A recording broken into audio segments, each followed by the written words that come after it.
All right, good evening, guys. Ken at Tortoise Capital Nightly Strategy Podcast for July 2nd, 2024.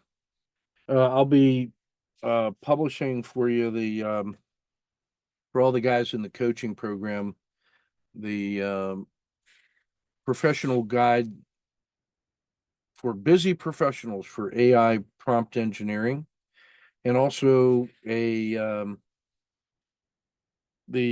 conventional swing trading field guide. We wrote a book um, last week on summarizing, the literature on how to swing trade. It's my contention that if you want to have an edge in the market, then you got to follow the advice of Sun Tzu, which is see the market, see yourself, and see the enemy, see the opponent. And uh, what the swing traders on the other side of the trade are doing is using swing trade strategies. So they have skills and habits and psychology and goals, and they have tools and training and resources and team. So if you want to enter the market and take effective action on the swing trade basis, then you better know what swing trading means to the vast majority of people. So I wrote a book on conventional swing trading so that we could, has about 14 or 15 chapters. And in that, it kind of lays out a ton of different strategies that people might employ for swing trading so that we can understand who the other side of the trade is. And then we have our tortoise techniques, which are designed to take advantage of people that are doing conventional swing trading. So consider that to be opposition research. That's going to be available to everybody that's in the coaching cohort. It'll be available as an ebook at a discount to all subscribers. We'll get that published tomorrow and adding to our repertoire of books. Okay. This was the basis of a briefing that I gave on Saturday to the Edge Raider community to explain how we use the plan, prepare, execute, and assess model to find targets, frame targets, follow the rules, and follow price in the execution phase, and then finish the fight by making a good assessment. And we're using the evidence of the assessment in order to give us something to improve performance continuously through our actions, and then using good coaching and stop losses to make sure that we don't let our actions drift back into unproductive. So we respect beliefs, but we actually prefer evidence. We're going to replace beliefs with evidence. And then the beliefs that we do have are inferred from the evidence that we've assembled. This is, again, our daily after action review. And this is the idea that as a sniper, we're finding targets and preparing targets and framing them like a craftsman, and then nominating those to the sniper team. And you take the shot. When it leaves the target box one way or the other, you just take the shot and follow the rules. So we have a number of standard patterns for setup for the sniper trading, 4 different ways in which we trade the patterns once they start moving, a set of standard exits, and then a set of standard learning functions. And one of the big ideas that I'm outlined for them was this notion that we're looking for critical states that have compressed price to the point where if it breaks out of the yellow zone and it just makes a normal move to the next support and resistance, maybe in this case marked off by the peaks and valleys of the RL10 channel, that we get something like a 3-to-1 reward to risk in either direction. And if it goes long, what we're trying to do is simply get our risk out to no lose plus dinner for 2 to lock in this wedge And then we just use our improved exit strategies to see how much more we're going to get. But that really is the idea, that we reduce the psychological and physical stress on us through that initial move to no lose plus dinner for two. That was an important psychological concept. And what I told him was that, look, a lot of folks focus on the entry, but during the life cycle of a trade, you might make a total of 10 decisions before the exit ever occurs. I mean, along the way, you might make a move your stop to no lose plus dinner for two. You might lock in an average win. You might start ratcheting up and locking in additional pieces as you go. When the R10 rolls over, you might jump your stop higher. You might take a sniper exit with the dragon horns. All of these decisions that you make to manage the trade have everything to do with updating your assessment of the ongoing reward to risk ratio that's available. So if you ended up making 10 decisions, realize that only 10% of your effort was on the entry, and that the quality of your trading is probably related to the quality of the way you manage the exits along the way, and that is where you should be spending most of your time to improve your trading systems. And then you realize that the last decision you make, the exit, it's simply you had a stop in place, maybe here, and price moved up and it rolled over.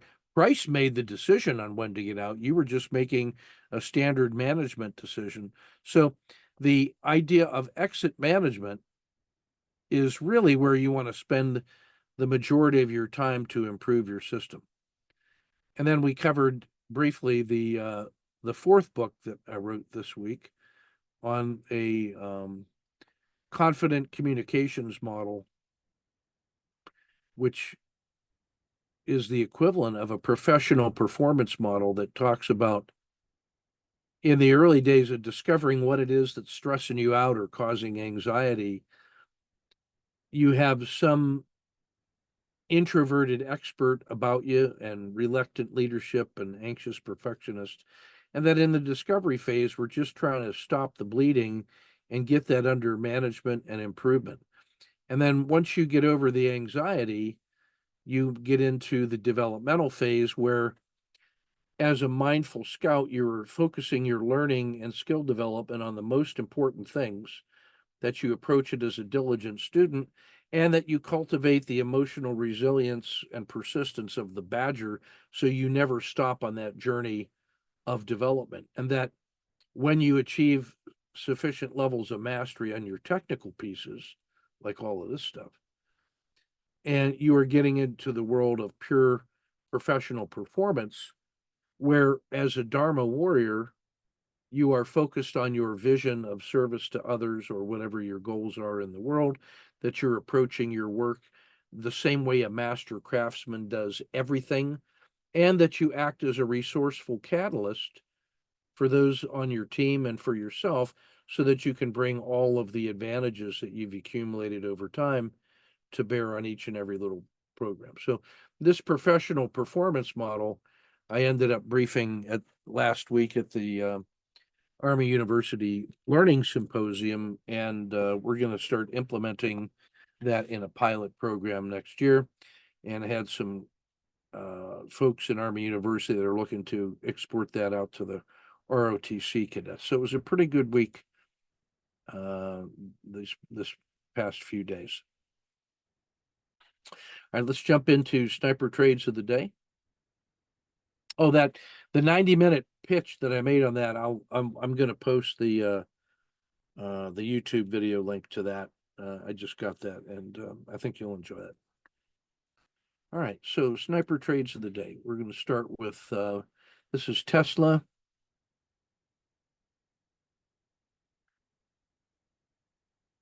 And because it had such a good day yesterday, this was my focus stock for today. So it's on a 3-minute. There's the yesterday's close. Here's the gap up. Here's your OR3. There is the OR3 breakout.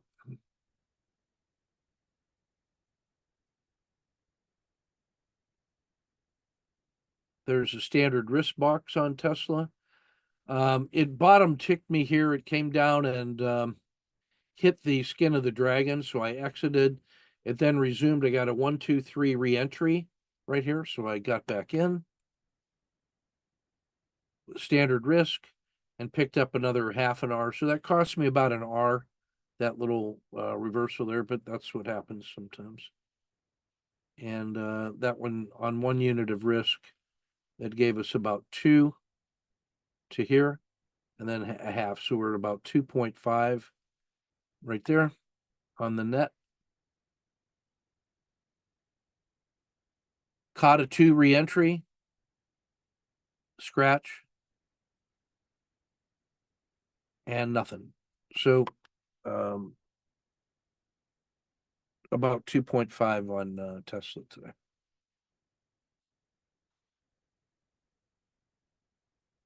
EWZ, this is 10-minute. There's your OR10 in blue. It breaks out above that on the next bar, so I'm long with the standard risk. This one rolled over and failed. I was probably slow on getting that. If I'd have been on the threes, I might have been able to get an exit up in here, but was able to keep a fraction.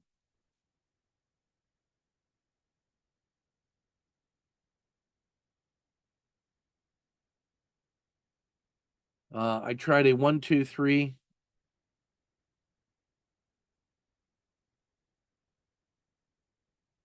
Ended up getting it right here. Standard risk, it failed right away. So I'm about minus 0.6. This is about minus, or that's about 0.1.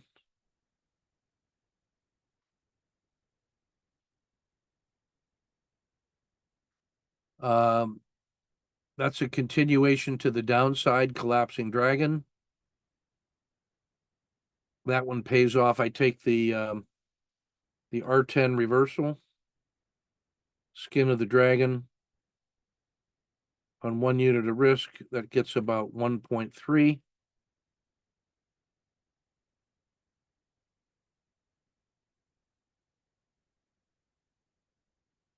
And there's a SSC entry for about another 1.3. So that nets about 2. 2 for the day.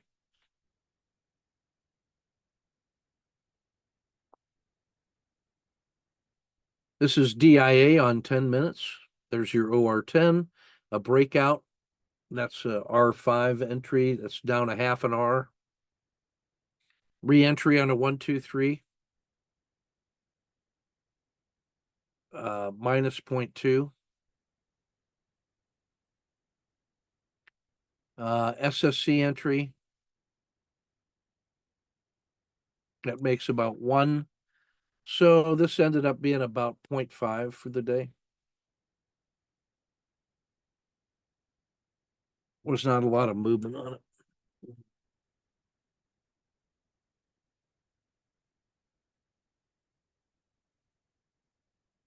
This one is NVIDIA. This is also on the 3-minute. So there's your OR3. So that's a big gap down. So that one is in play.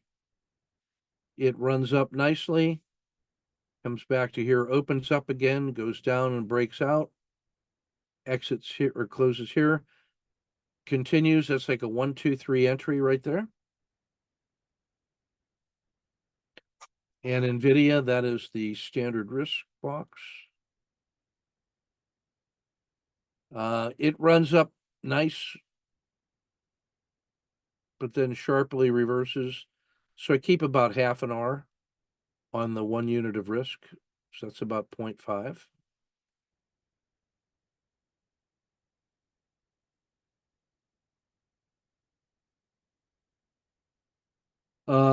Collapsing dragon, micro gain. SSC, a half an hour loss. So we're about This is about 0.2. That's about minus 0.5. So those two cancel each other. Basically flat for the day on that one. Second entry, caught a 2, scratch. Emerging Dragon, finally get paid an R, so that was the hardest 1 hour day ever. I treat this as a failure to fail in NVIDIA. The VWAP was pretty solid. Here's was yesterday's VWAP. Here's today's VWAP. It closed well. I'm cautiously optimistic for NVIDIA tomorrow. Remains a focus stock. This is Alcoa. 10-minute. Here's the gap up in the OR10. There's a breakout in the next bar. So we get the OR10 entry, standard risk.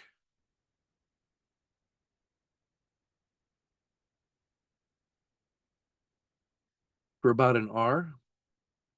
Re-entry on it when it crosses back above the VWAP, scratch, and nothing. So about an R on Alcoa today. Grinding along. This is EWW on the 10s. There's your OR10. There's the breakout. There was a lot of that going on today. You can see the standard risk in yellow. Scratch, re-entry, lose a half, short, gain an R. Reversal when it crosses the VWAP and the Bollinger Band mean, lose another half. Tough day in EWW, short, and finally get paid. So this ended up netting about 0.5. Basically staying with it, and that last little piece made it a positive day. Tough sledding in EWW today. And finally, DIA on 10 minutes.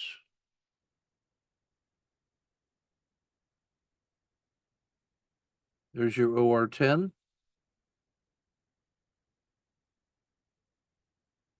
Breakout, losing half an hour right away. That was the theme of the day. 1, 2, 3 entry. Lose a fraction. This is a Z3 breakout here. It gets above the PSAR, above the VWAP, above the Bollinger Band mean. And that actually has a nice recovery for a full R. So we ended up about 0.5 for the day. I missed that last little run in the afternoon. So in spite of all that monkeying around and grinding, about a 6-hour day. We'll take that.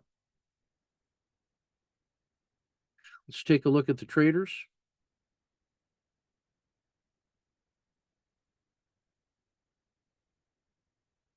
This is Tim Clark from yesterday. He posted these after our meeting, so I didn't get a chance to do commentary.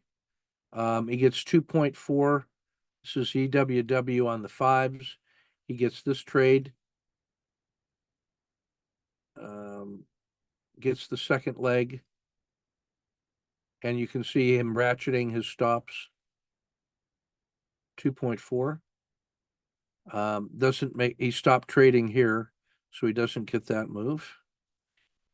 But that's pretty good work. Welcome back aboard, Tim. In Disney, he gets -4 and plus 0.2, -0.4 and plus 0.2. We got to work on this one here. This is a clear crossing the Bollinger Band mean and the PSAR. That's a natural short. This is where the collapsing dragon occurs. We should be able to get a hold of that trade. But otherwise about a -0.2 on Disney from yesterday. And the Qs, he brings in 1.5, does a pretty good job on the second leg up. The alert to look for is when that RL10 is crossing the Bollinger Band mean and holds and continues. So that's a pretty good exit or a pretty good entry and exit right there. And I like this effort and I like the capital preservation. So 1.5. So it ends up about point it ends up about 3.9 for the day for yesterday. So good work there. Today, this is Brian on the Euro US dollar five. So quick scratch, quick loss, gets repaid on the reversal, misses this one. But he nets minus 0.1 for the day. So no harm, no foul.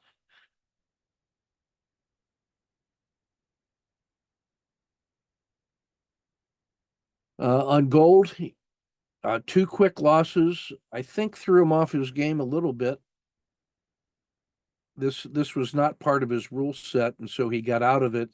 And then before he could get into the zero state, that happened, and that happened. So we got to just work on recovering the zero state a little quicker.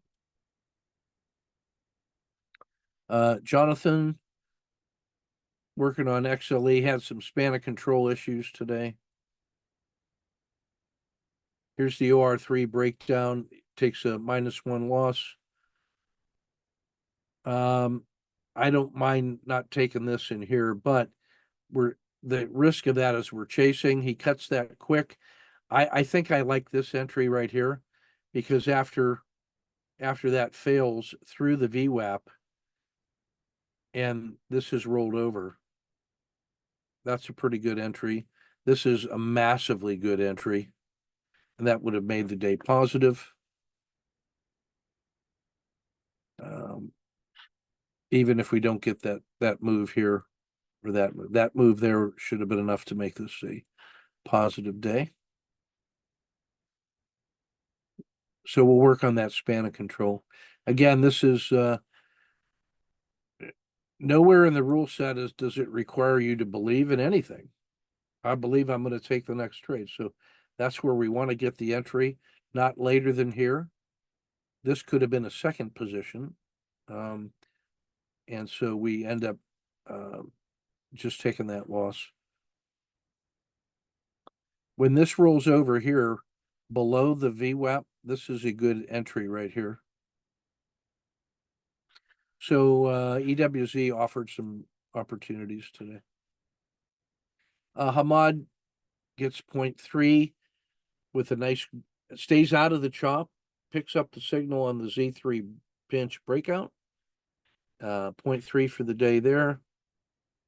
0.6 on EWZ is able to get what's available.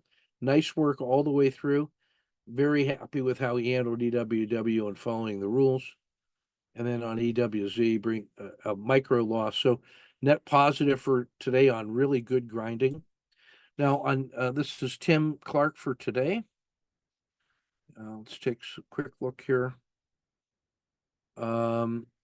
This is a nice entry off the low, and I like the exit to make the cash after it peaks and comes back. He gets paid. This is your Kata 2 reentry right here, which should get you paid to about here. And then this is a beautiful Kata 2. And I think this was fear of missing out or fear of making losses today. So if we're going to take that, we've got to re-enter here and here.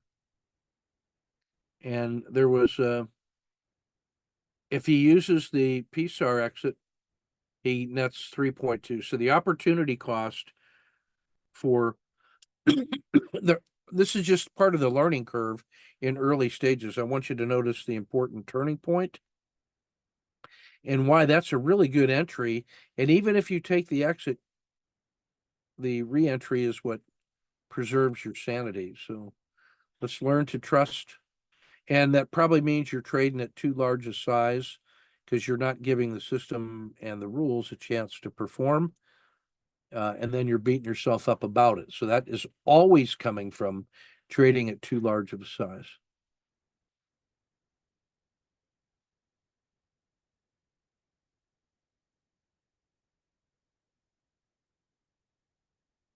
Okay. Yep. Yeah, and Brian's going to work on his spot reports for us. Um, did we already see that? Yeah, we already saw this. Okay. Let's go to the reports.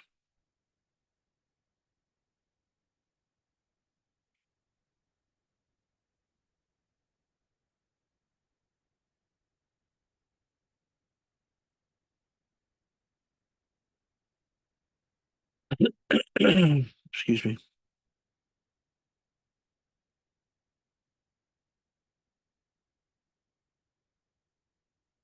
You saw the sniper trade today. So on the 150, we are right at, on the day before the holiday, right at um, an inch away from all-time highs. Um, Day before holidays could very easily be low volume, high volatility. So uh, do not be lazy tomorrow. Be attentive if you're going to trade.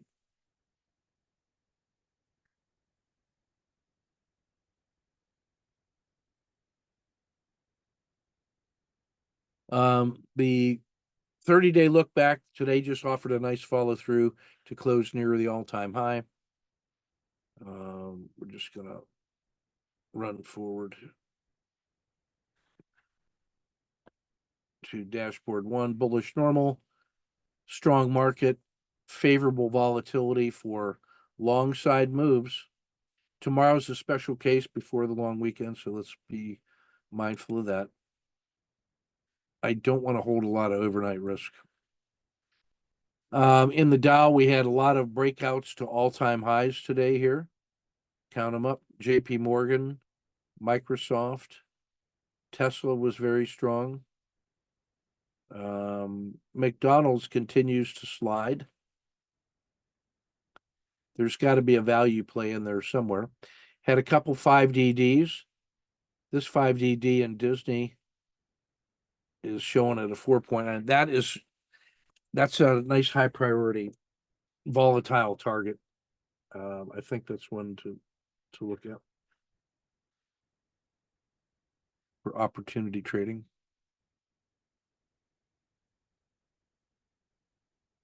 In the ETFs, only consumer discretionary showed anything today. It was a fairly quiet day. Still got some auto framers that are testing out well. No real patterns to speak of.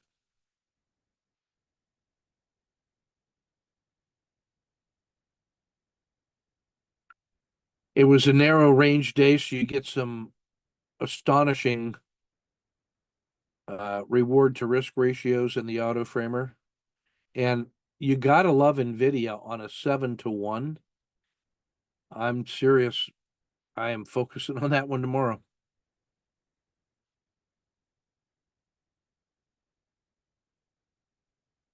Handful of good squeezes, including Nvidia, small caps, mid caps.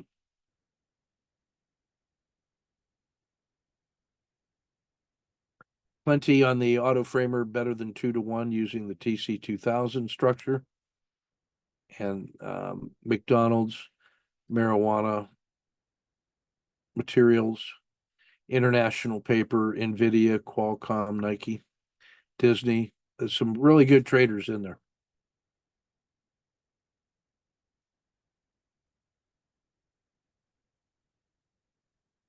Being dominated by summer and spring and good times in the market. Mostly strength today. And you can see I like to sort this by the 10-day, where the real strength is.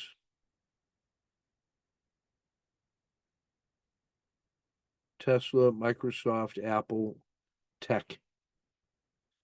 This is strength from Home Depot and Tesla, the two biggest components. Nice big move in SPY today. Really dominant move. We'll see if there's follow through tomorrow. Word to the wise, be careful. The trading value for short term, marijuana, Nvidia, Tesla, uranium, clean energy, Nucor, all looking good. Great intraday traders.